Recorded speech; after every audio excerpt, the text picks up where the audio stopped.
नमस्कार दोस्तों, राजस्थान में पंचायत चुनाव को लेकर सियासी हलचल तेज है। इस वक्त संभावित उम्मीदवार तैयारियों में जुटे हैं और गांवों में चुनाव समीकरण भी बनने लगे हैं। लेकिन चुनाव लड़ने से पहले सबसे बड़ा सवाल दोस्तों फिलहाल यही है कि आपकी पंचायत या वार्ड की सीट आखिर किसके लिए आरक्षित है। क्या सीट सामान्य है, क्या महिला के लिए आरक्षित है, एससी एसटी या ओबीसी के लिए आरक्षण है, और सबसे ज़रूरी बात तो ये है कि आखिर इसकी सही जानकारी कहाँ से मिलेगी। तो दोस्तों, आज की इस खास जानकारी में हम आपको बताएंगे कि पंचायत चुनाव में अपनी सीट का आरक्षण आखिर कैसे पता कर सकते हैं और किन बातों का ध्यान रखना बेहद ज़रूरी है। दोस्तों, वीडियो की शुरुआत करें उससे पहले ये समझना ज़रूरी है कि पंचायत चुनाव में हर सीट पर कोई भी व्यक्ति चुनाव नहीं लड़ सकता। जिस पद या वार्ड के लिए जिस वर्ग का आरक्षण निर्धारित किया गया है, उसी के अनुसार उम्मीदवार की पात्रता तय होगी। यानी अगर सीट महिला के लिए आरक्षित है तो उस सीट पर पुरुष उम्मीदवार चुनाव नहीं लड़ सकता। इसी तरह दोस्तों, अगर एससी एसटी या ओबीसी के लिए आरक्षित सीट पर संबंधित आरक्षण श्रेणी के उम्मीदवार को ही चुनाव लड़ने का अधिकार होगा। इसलिए चुनाव की तैयारी करने से पहले अपनी सीट का आरक्षण जानना बेहद ज़रूरी है। ऐसे में सवाल उठता है कि आखिर अपनी सीट का आरक्षण पता कैसे करें। इसके लिए सबसे भरोसेमंद तरीका है राज्य निर्वाचन आयोग और संबंधित जिला प्रशासन की ओर से जारी आधिकारिक आरक्षण सूची और चुनाव संबंधी अधिसूचनाएं देखना। आरक्षण की सूची जारी होने के बाद इसमें ग्राम पंचायत, वार्ड, पंचायत समिति और जिला परिषद स्तर पर संबंधित सीट की स्थिति देखी जा सकती है। आप अपने ज़िले के आधिकारिक वेबसाइट और राज्य निर्वाचन आयोग की वेबसाइट पर जारी सूचना या फिर कहें कि चुनाव संबंधी नोटिफिकेशन और आरक्षण सूची को चेक कर सकते हैं।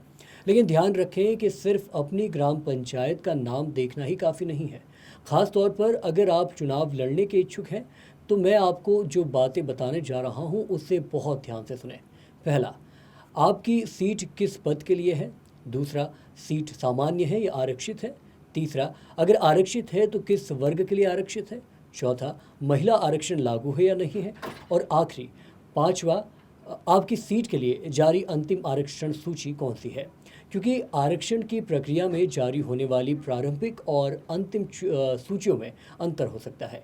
अब दोस्तों, अगर आपके ज़िले या पंचायत क्षेत्र की आरक्षण सूची सामने आए तो सबसे पहले उसमें अपनी ग्राम पंचायत, वार्ड या निर्वाचन क्षेत्र का नाम खोजें। इसके सामने संबंधित सीट की आरक्षण श्रेणी दी जाती होगी। उदाहरण के तौर पर सामान्य महिला, ओबीसी ओबीसी महिला, एससी एससी महिला, एसटी या एसटी महिला जैसी श्रेणियां हो सकती है। लेकिन ध्यान रहे, कौन सी श्रेणी लागू होगी ये केवल आधिकारिक रूप से जारी आरक्षण सूची देखकर ही तय करें। क्योंकि दोस्तों, गौरतलब है कि चुनाव के समय सोशल मीडिया पर आरक्षण को लेकर कई तरह की सूचनाएं और दावे सामने आते हैं। लेकिन उम्मीदवारों को व्हाट्सएप या खास तौर पर फेसबुक पर वायरल किसी सूची को देखकर चुनाव लड़ने का फैसला नहीं करना चाहिए। अंतिम और खास तौर पर आधिकारिक आरक्षण सूची ही मान्य मानी जाती है। अगर किसी सीट के आरक्षण को लेकर भ्रम है तो संबंधित निर्वाचन अधिकारी या फिर जिला प्रशासन से इसकी पुष्टि करना सबसे सुरक्षित और सेफ वे माना जा सकता है।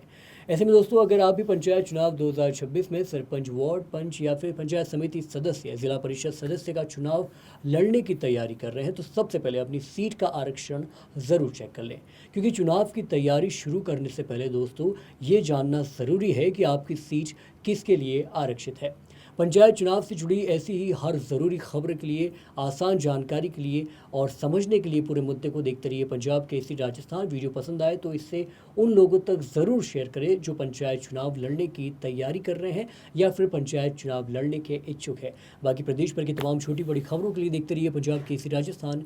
एक बार फिर से आपका बहुत बहुत धन्यवाद।